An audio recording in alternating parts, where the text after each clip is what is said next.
Shut up and sit Try down. that again.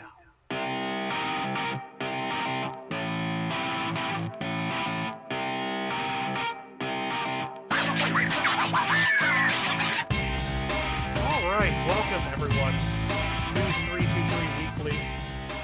Sorry about that little bit of an awkward lead-in there, but that's because for whatever reason, OBS switched my monitors on me without telling me.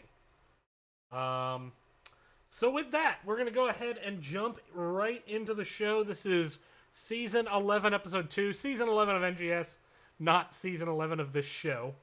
But with that, we're going to jump right into it. We're going to go through our usual bullshit. So that'll be covering the matches that occurred this week, results and tier lists, what changes occur, what to watch for coming up. That's standard stuff. No simulations yet. Although I will talk a little bit about them when I get the chance. I am going to look back at Season 10, do a little retrospective. How good were some of those early tier lists? We'll find out. And then, of course, your top 5 plays. But welcome, everyone. I am wearing a plain white shirt today. I don't have a good reason for this. I just am. But yeah, excited for the show today. So as far as simulations go, I am actually running simulations now. If you check community plugs, check the pins over on the NGS Discord, you'll find the information. Although it's way too early for the simulations to really have much stock in them, so don't take them too seriously. But with that, let's go ahead and jump into it. So we start, of course, with Storm Division up at the top, and TF Zugrugs, a tougher than expected 3-2 victory over Anti-Clown Association. And then CCC is actually One Direction because it was Sarah's Crypto Crew last season. A lot of teams, by the way, have not updated their ticker symbols. Should be noted. And from there, they actually get a 3-0 victory over Chili Mountain Academy. El Taquito, 323 is a HOTS meme. It dates back to some of the early days of competitive HOTS, where at a tournament, one of the observers accidentally paused, saying their keyboard fell off the table, and right as the pause occurred, the same observer typed 323 in chat. So that's where that meme comes from. I'm a little small. I'm just a little too small for my taste. Let's embiggen myself a little bit. Eat the Mario mushroom. Here we go. Yeah, so it kind of just relates to that. Alright, so here was where we were at in Storm Division. This was the tier list we had. I'm actually going to swap Heavy Impact and Anti-Clown Association. That was a very good showing by them. Not enough for them to move up the tier, not enough to move TF Zugrugs down a tier, but a good showing. But because of the Chili Mountain One Direction result, seems only fitting to swap them. I'm actually going to swap the order here, as they had a good showing. Not much to say. I mean, there's only been 2 matches in Storm Leagues, or Storm Division, excuse me. It's a little bit early to get too deeply invested into where things are going. But I'm very interested to watch now with One Direction doing better than I expected. How far can they take this?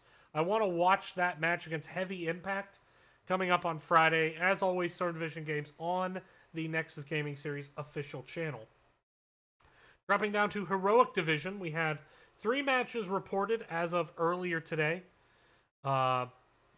Which, you know, were 3 matches scheduled this week. I didn't see any flexes get played. Cryptic's Tempest was off this week, had a bye, didn't play. That was Tainted Orphans from last season, so we haven't had a chance to see them yet. All the other teams played, though. Fancy Flightless Foul, tough 2-1 victory over Los Popocha's team. Big upset of the week. Team Ripers over Phoenix Rising Esports, their main team, their flagship team. Ripers 2-0 victory and looked good doing it, frankly. Kind of looked like they ran going away. From there, Wildheart Omega getting the 2-1 over Baby Makers. So, let's jump over to the tier list, see how that changes some things up. First, you can't stay on top anymore, you know? You just can't. We're going to go ahead and drop them down. But Ripers looked good. Now, I haven't seen Wildheart Omega. The 2-1 victory of Baby Makers is certainly not enough for me to move them up to A. But still, not really the showing I was expecting to see from Phoenix Rising Esports. We'll see if they can get it back. But match to watch next week is going to be Tempest versus Popochos. So Popochos, they got a win off Fancy Flightless Foul. The question is, does that tell us more about Fancy Flightless Foul or Popochos? We'll get a little shot of that next week when these two teams play. Kind of a lot of top versus bottom right now. But something to keep an eye on. Hasn't been scheduled when I put my slides together earlier today, so I don't know what to expect there. Let me move my head again. Sorry, I'm being a little bit of annoyance there. Grabbing down the Nexus Division. A lot more to talk about here. So Nexus Division, all 10 teams played. I believe it was all 10. No, it may have been... Are there 10 teams or 11? I have to remind... Yeah, 10 teams. All 10 teams played. Gilly Shark 2-1 over Hippity Hoppity Bros, who changed their name, presumably because their previous name, where they said Hose, was not okay with the NGS Overlords. Team Happy Cloud 2-1 over Phoenix Rising Zircon. Phoenix Rising Ruby had a massive comeback against Spooky Bookie Boys. Lost game 1, looked like they were going to lose game 2. Brought it back, won the series. This is not the last we're going to hear about this game. Bronze 6, absolutely dominant against Vendetta. Looked like the best team of the week. We'll find out later, as we go through the season, if that's more about Bronze 6 or about Vendetta, or maybe both. But really, really dominant series. And then a great series between Caffeinated Knights and I Just Enjoy Breadman. I expected these two teams to be incredibly competitive. They did not disappoint. Match felt like it could have gone either way, ultimately, favoring I Just Enjoy Breadman. Hang on. I forgot to... No, I did my changes. Sorry. Alright. Yeah, okay. So let's take a look at the tier list. Usually with the first week, if I'm completely honest, I don't make too many changes. I don't want to overreact to one map.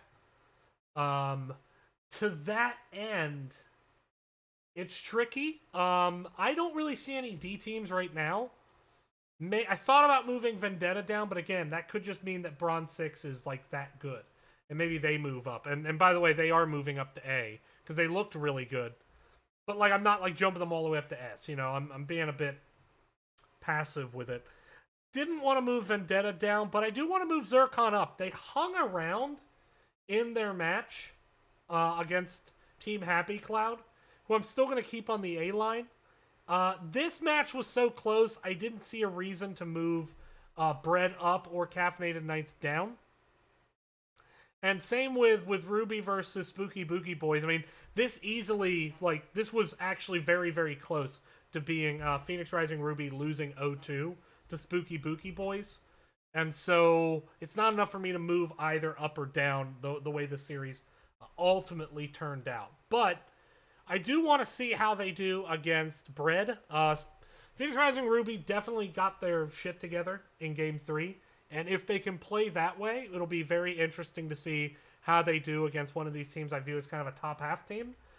Whether or not Ruby can move up into that top half, or whether or not they're maybe more of a kind of lower seed playoff team. I think this will help out for it. Last I checked, no caster.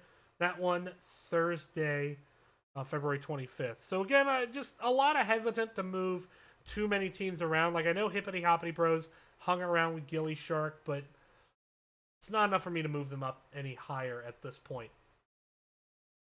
So that's Nexus Division. Now moving on to A East. First, Sky 5, 2 over Dead Game players. Not a whole lot to talk about in that series. Phoenix Rising Diamond getting the 2-1 over Running Wild. But actually Running Wild, I think, doing well to get a game in that series. Phoenix Rising Xanthite looking really good against Dark Allegiance. 2-0 victory. Tricky Goose's Beefy Boys. I keep calling them Beefy Boys because their ticker name is Beefy, and it's just Beef Boys. That was a great series. I casted that. I had a lot of fun doing it.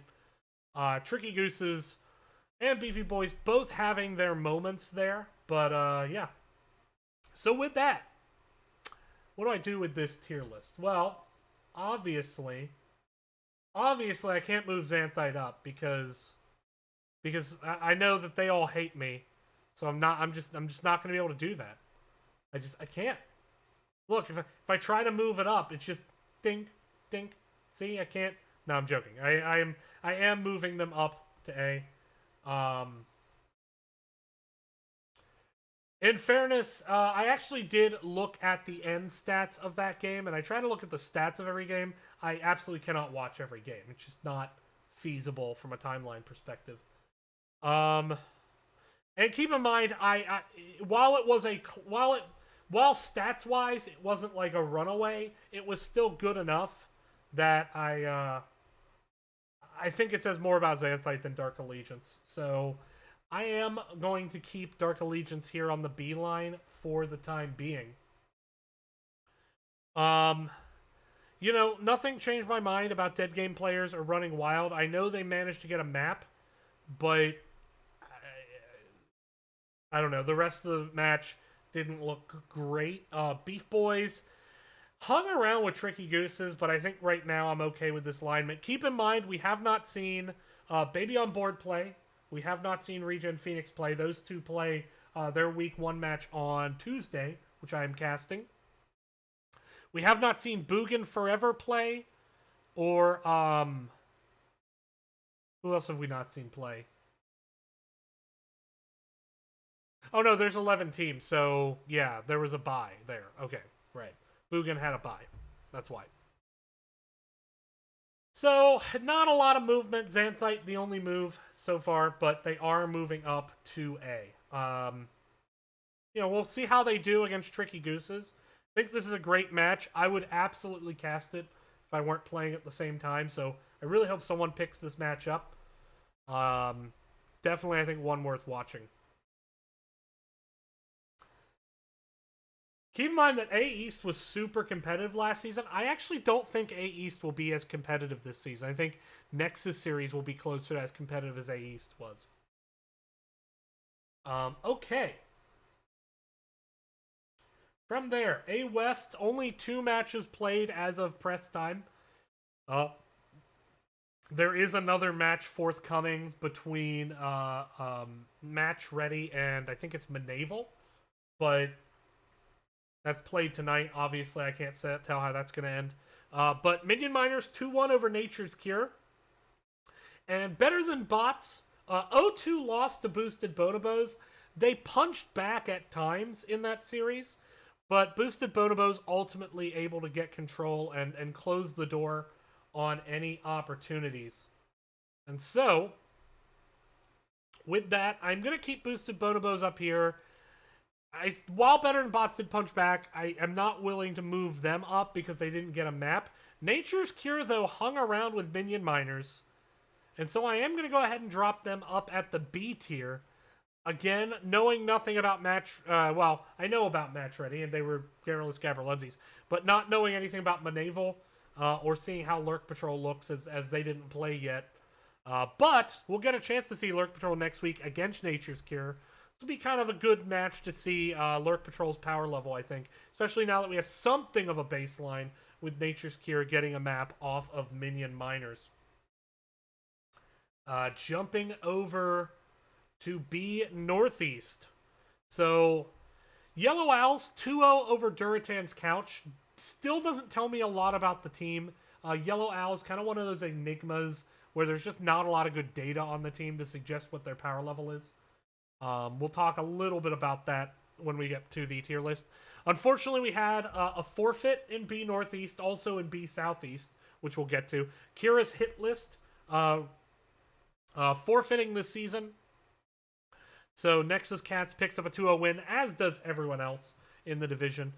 Probius looking really sharp against Team Gobby Legs.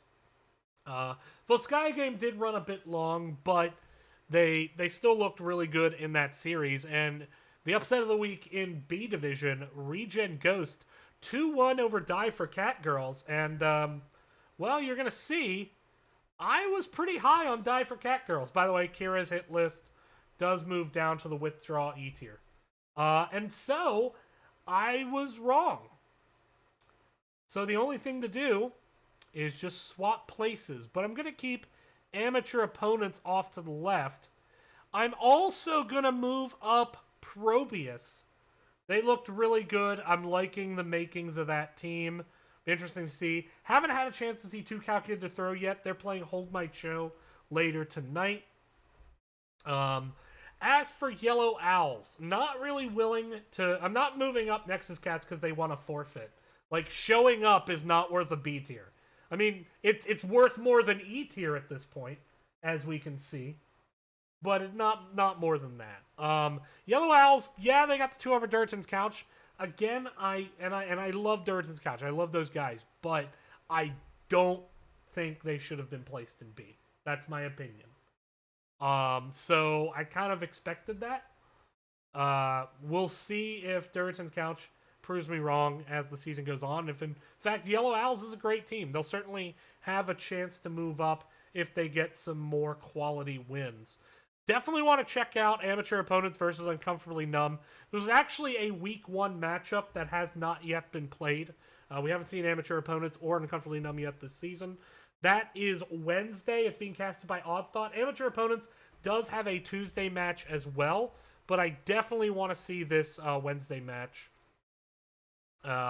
Uncomfortably Numb, coming off a season hiatus, they finished very, very strong in Season 9.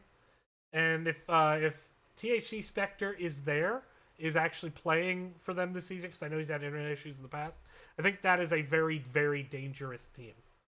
So I'm very excited to watch that match. Odd Thought casting that on Wednesday, 9 p.m. Definitely check that one out. Southeast. So Die Gaming finally updated their logos, so they're now Emanon, which I hope I'm pronouncing that right. Their logo says that now, and they got a forfeit because trait value, a team that I knew nothing about, but was admittedly worried. I looked at them like, yeah, they got decent stats. They've withdrawn, so another new team coming in and dropping before any matches are played. Really good win by Bad by Design, 2-0 over BG. 40 seconds to feed. Deckard's Erudition, my team, 2-0 over One Punch Monk. Kind of had to come back to finish both games.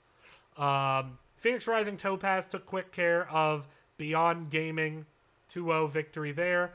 And then Phoenix Rising Citron winning map 2 and 3 to get the better of Strange Team Comp earlier in the week. So here's where we were. Of course, trait value has now moved down to withdraw tier. I am just going to swap Bad by Design and BG 40 seconds to feed. I'm going to go... let's see.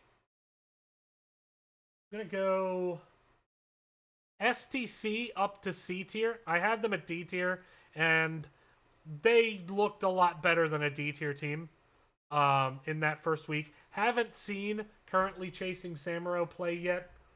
Still waiting on that one. That will be tonight, actually. They're playing, I believe it's Imanon is who they're playing. Sorry, Death and Delay. They're playing Death and Delay. That's it. But pretty happy with how this is shaking out at the moment. We'll see how the series go next week. I want to see if Topaz is ready to move up to A tier. They looked really good in that first set against Beyond Gaming. They're going to play Bad by Design. That's casted by Sergeant Scoops. Also Wednesday at 9 p.m.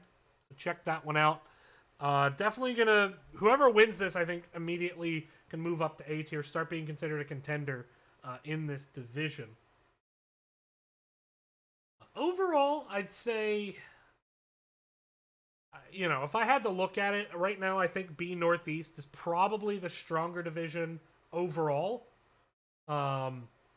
But I really think, like, if Imanon keeps improving as they did as Die Gaming, I really think they might be the best team in the B East. We'll find out.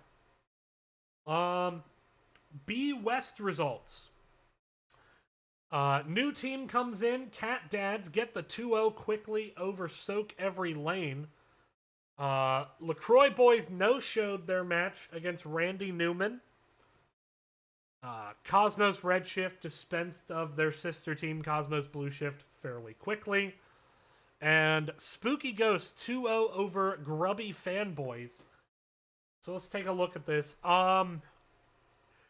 Looking at it, I certainly, the first thing I want to do is I want to move Cat Daddies up here. Even though Soak Every Lane lost 0-2, not ready to move them down yet.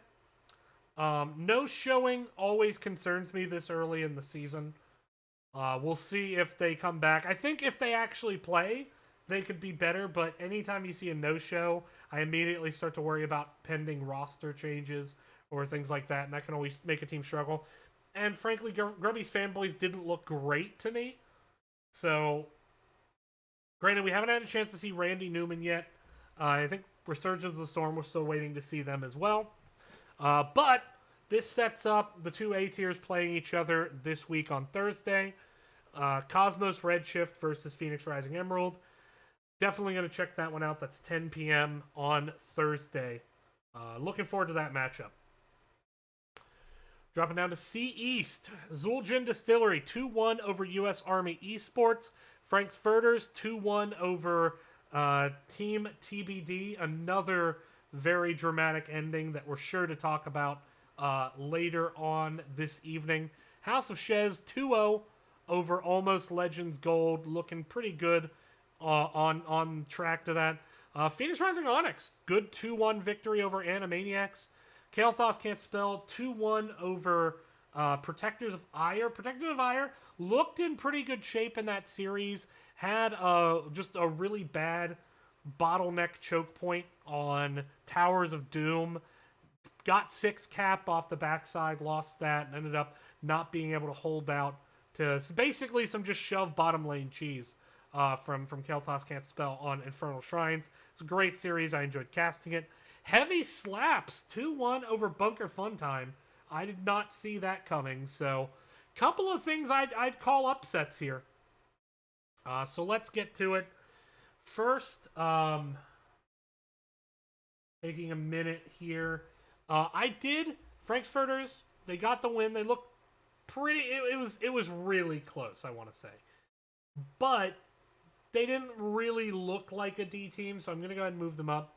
I'm going to move PRO up to that as well. I'm also going to move Animaniacs down to C, as that showing was not great in my mind. Heavy Slaps, going to move up to B. ALG going to move down to C. So pretty much everyone just going to C tier. And I'm going to actually drop down CCS. They won, but they didn't look as clean as I was hoping to see them. And I think against the team with better macros, some of the things they did on that map 3 won't work. So I right now have House of Shez as, in my mind, a pretty clear favorite in C East until something happens to change my mind. That's kind of where I'm at. C West results. Can't counterpick stupid. 2-0 over 210 Blackman Street. Roll 1 Esports. 2-0 over Almost Legends Obsidian. Bloodbath and Beyond dropped 1-2 to Clouded Mind After Dark. Team Rainbow Strike Go survived 2-1 over Team Banshee. And Can't Connect Stuns dropping 0-2 to Cool Cats and Kittens. Cool Cats and Kittens, let me tell you how good they looked in that set. They looked that good in that set. No hesitation. That's the first team I wanted to move. They looked really, really good. In fact, I'm going to leapfrog them over here. They looked that good to me. Swapping Clouded Mind After Dark and Bloodbath and Beyond here. And then Can't Connect Stuns.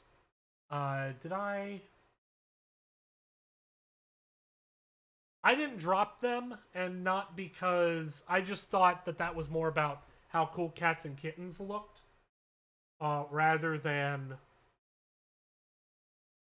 how they looked. I would say I think Cool Cats and Kittens just looked really really good. I thought about moving them down to C and moving roll one up, but I'm kind of in wait and see mode. Just when you look at the relative difference of the opponents, I am actually dropping Almost Legends Obsidian down to the D tier. Just from a macro standpoint, they looked a bit weak to me. I did watch that game. I like the roll one guys. I try to cheer them on when I can. All right. Oh, I forgot what to watch for a couple of divisions now. So C East, Frankfurters versus Animaniacs. I want to check this one out. Doesn't have a caster yet. Another Wednesday at 9 p.m. game. They all are. And then C West. You gotta watch this one. Someone please cast this. Team Rainbow Strike Go versus Cool Cats and Kittens. 10:30 on Thursday. Someone please pick that matchup. That's gonna be a great match. Dropping down to D East. Let's talk about the results first. Hello Kitty Action Squad just looked really, really good. They get the 2-0 domination over FC Hong Kong. Devil's Rejects 2-1 over Can't Cleanse Salt. Poseidon getting frankly bodied by Brickhouse. Brickhouse, thank you to Murda for casting that one earlier today. The replay. I got a chance to watch. Brickhouse look beyond dominant in that set. And then Team Ionic 2-1 over Ice Crown Citadel Knights. What does that mean? Well, I had these two teams at the bottom, and despite the win, I'm not ready to move up Team Ionic yet. I want to see them do it against another team. Poseidon, though, they're dropping. I thought about moving them down to D, but Brickhouse going to move up. And here's where I'm at. I haven't seen the Probia Strikes Back yet. But Hello Kitty Action Squad just looked that good. Here's currently where I have things. Definitely want to watch Brickhouse against a better team and see how they do against the Probia Strikes Back. That one's Thursday, 9 p.m. Eastern. Last I checked, no caster. Someone picked that one up. D West, please report your match results, Core Bouncers. Let's not have a repeat of last season where you never reported your match results. Little salty, yeah. Report your match results. Anyway, Clouded Minds 2-0 over Metapix. TRSG Knights 2-0 over Lowered Expectations. Puns Upon a Time 2-0 over Private Potato. Fade to Black 2-1 over Team Crap Yourself. And Waiting on Cherry got the 2-1 over Vibe Check. So overall, no real upsets here. I am going to go ahead and move Core Bouncers. I think they're picking up where they left off after E last term. So I'm going to move them up to A. I'm going to swap Team Crap Yourself and Fade to Black. And I am going to go ahead and move TRSG Knights up to the B tier. Off their victory. And I'll leave it here for now. Definitely want to watch this Core Bouncers versus Vibe Check game. That's going to be casted by Fujin Akari on Friday at 10 p.m. Eastern. Check that one out. East results. Baddest Dudes 2-1 over Tar Pit Tipplers. FF and the Pancakes 2-0 over Souls in Slow-Mo. Last Dance has withdrawn from this season. They were Fredonia last season, but they have withdrawn. They are out, so Regen Rebel gets the 2-0 forfeit. Ice Crown Citadel Raiders get the domination victory over 9 Avatara. Macro Machines 2-1 over Phoenix Rising Sapphire. And then earlier today, while I didn't get a chance to put it on the slide, Car Crash Sounds 2-1 over Ice Crown Citadel Queens. So E East was a division I didn't have a lot of insight into. But for now, I'm going to go ahead and move the Baddest Dudes and FFTP up. I'm also going to move up Ice Crown Citadel Raiders and Car Crash Sounds. No real clear understanding of the order between these teams. I'm going to drop 9 Avatara and Sapphire down. And here's where I'm at. not really any certainty to this. Just now that I've seen some results. There we go. No team is S tier yet. It's 1 week into the season. No team is S tier. Then E West, our last division. Take a look. Oops. Here, I did put it in the slides. I just put it on the wrong slide. Hey, I'm bad at my job. E West, Phoenix Rising Amethyst dropping 0-2 to Wood League Express. And then Liquid Metal getting the 2-0 over Bull Moose Party. Haven't seen Flint Tropics yet, and Deep Fried Ming Balls and Mosley and the Arkanauts play tonight. So don't have any insight into those teams yet. Kind of pretty much leaving things as they are, just moving Liquid Metal up because they got the win over Bull Moose Party. Kind of the only movement I can really do right now. Want to check out Flint Tropics. It'll be the first chance to see them against Wood League Express. That is Tuesday at 10:30 Eastern. And that's it. Those are your tier lists for the week. So first, how good are these early tier lists? Well, to judge how good they are, we're going to look back. We're going to look back at some of my early tier lists from last season, from week 1 specifically, and we're going to see how they turned out after the whole season was over. What do I mean by this? Well, let's take a look at an example. Let's look at A East last season. A East ended up being very competitive. This was my initial tier list. I had Team Happy Cloud and Party Time on the A line, had Calf Knights, Careless Badgers, Gilly Shark, Regen Phoenix on the B, Roomba Rotations, which is now Phoenix Rising Xanthite, Tiny Dancers, Tricky Gooses, and Wholesome Halfwits on the C, and Beef Boys on the D. Well, over on the right, you can see the final standings and how many points those teams ultimately ended up with. And what I did was I color-coded the teams. First and second place were green. Third and fourth place were yellow. Fifth and sixth place orange. And seventh and eighth place red. Now, I actually think I did pretty okay here overall. First, Careless Badgers was running in about third place when they dropped out of league. So that's not my fault. I take no responsibility for that. They probably would have finished up here if they finished out the league. Beef Boys was definitely my miss, and I did rate Phoenix, I did rate Regen Phoenix too high. I will say that the teams that moved up from B East, Roomba, Tiny, and Tricky Gooses did exceed my expectations. But overall, I think I did pretty okay here for a week 1. That's not that bad, right? So anyway, if you want to see bad, let's take a look at my division last season, B Northeast, and ooh. I knew something was wrong right away when I saw this. So first, I had Team Strange Comp, which was their name at the time, and then they changed it to Strange Team Comp. I had them at B just because I literally had no clue where to put them, and I dropped them at B. I did not pay close enough attention to the roster changes Death and Delay made heading into the season. They worked out. Death and Delay won, I think, their first 5 matches, and they looked good doing it. Stumbled a bit later in the season, ended up falling to 4th place, but looked really good on the season. Die Gaming, another team that had a great season.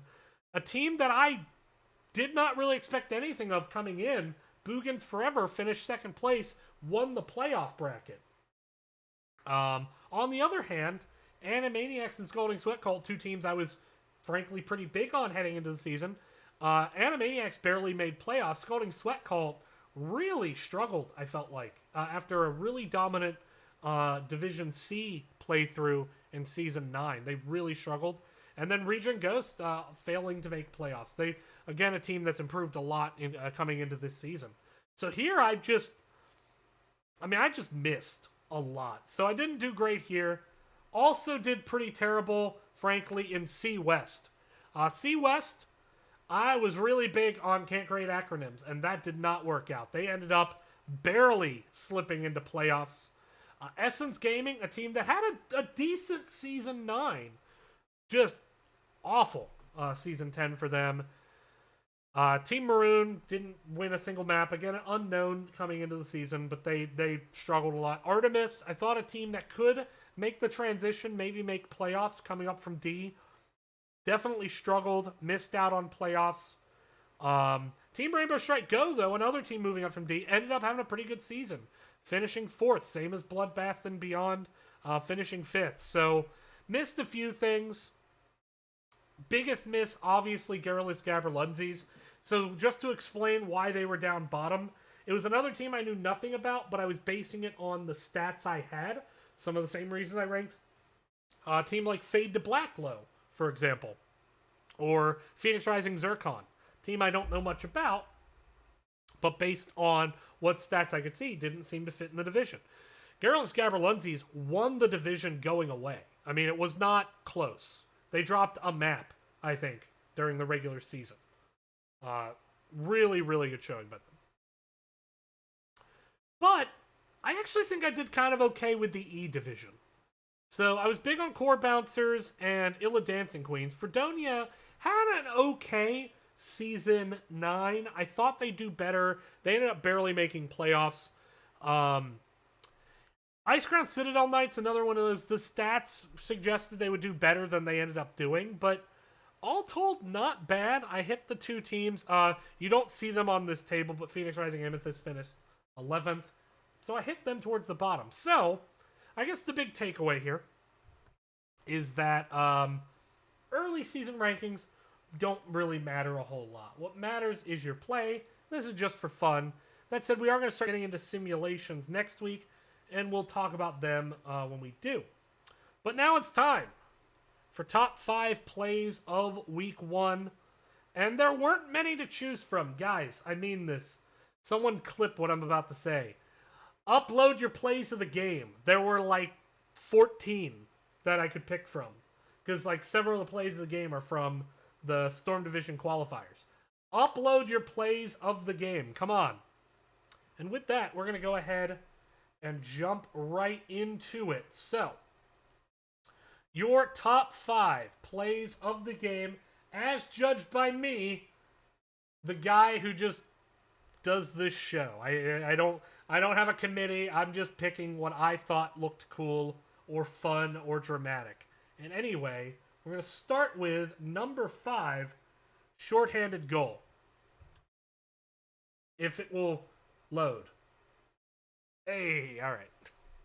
Desperation engaged. Xanthanaria moving across, sees Frank Jukes, hits the stun into the wall, and that is it for Falstad. Random Task is getting so low here.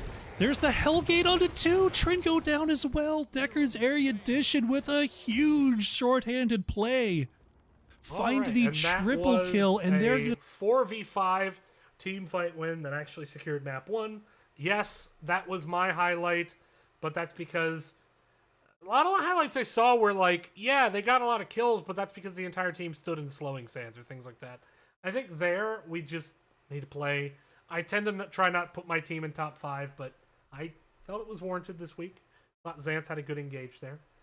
Probably going to get some flack for putting them there, but whatever.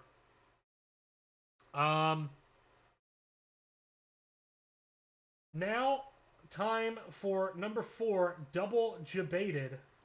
Here we go. Well, it's just some of these team fights. The engage does go down onto the Nazebo. Nazebo getting himself away. Hogger doing the holder pull to get himself in, now having to run the sands of time. The Crystal Light just being popped on the variant. Gul'dan is here. He does have the Horrify. He does not have the Horrify. It was popped, but Ariel getting fairly low. Hogger just jumping deep into enemy territory. 2 kills going over, both onto the Arian Vala. Now the side of CCS, they have to run. This is a great fight for CCK. Being able to pick up that 3rd kill on the Lily. Varian sitting very low. That is 4, and Varian just trying to get that last, but nice D shoot. Well, it's just some of these team fights. All the right. engage That does go down onto the Nazebo. Nazebo it was Cool Cats and Kittens versus Can't Connect Stuns. Good showing there. I really liked how Cool Cats and Kittens disengaged that, but never took their eyes off the opportunity to re-engage, and did so extremely well, dominated that fight. Good showing by them. This one casted by yours truly, as I note, a Hogger is out of position, and anyway, you'll see what happens next. Won't be able to grow that XP deficit. Hogger is a man unto himself over there. Needs to be very careful. Gage on the Joe. Taunt is still available. Look at that choke point. Michaelin goes in. There's the light bomb. They do get the Joanna. Hogger also securing the task. He is just going to town. I wish at moments like this that I knew the word. Won't be able to grow. There we go. Great engage on the back flank, securing that. Keep in mind that was the Kill Thoughts Can't Spell Protect Survivor game. That basically won game 2, and from there the game just snowballed super hard. Number 2 is 2% core. Here we go. And Phoenix both did great. Sony did great. Taunt onto the Zool. Just like that, it's over. Or, yeah, they'll be able to end in time. Sonya's up in 5. Doesn't have the leap for the burst damage. He's gonna Wrath of the Berserker. Gets some damage out onto Phoenix. Raymond comes in. Get the kill on the Blaze. Oh my god. Is this gonna happen again? Varian is low. Oh my god. 2% health. 2% health. Oh my god. Alright, and that was Phoenix Rising Rupee about to get dominated. Lose 0-2. They saved their core with 2% health. Run it down and end the game. And of course, as we all know in Heroes of the Storm, there's only one thing better than a 2% core. And that is a 1% core. And that is your play of the week. 1% core. Okay. Diva's gonna go back to base. Right now it's 5v3. Chromie goes down. That's most of their damage. And Mosh Pit onto Anduin. Diablo dies. Is Lyric and Hogger going to be able to take this? It's at 11%, 10% health. They're both getting low. 4%. 4%, 1%. 1% health! No! Oh my god! Oh!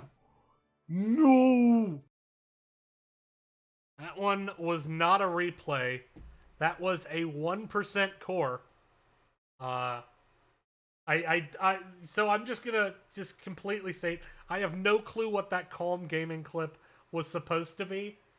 But yeah, that was a 1% core. Frankfurters, and that was a game 3, by the way. Frankfurters ultimately winning that game and therefore the series.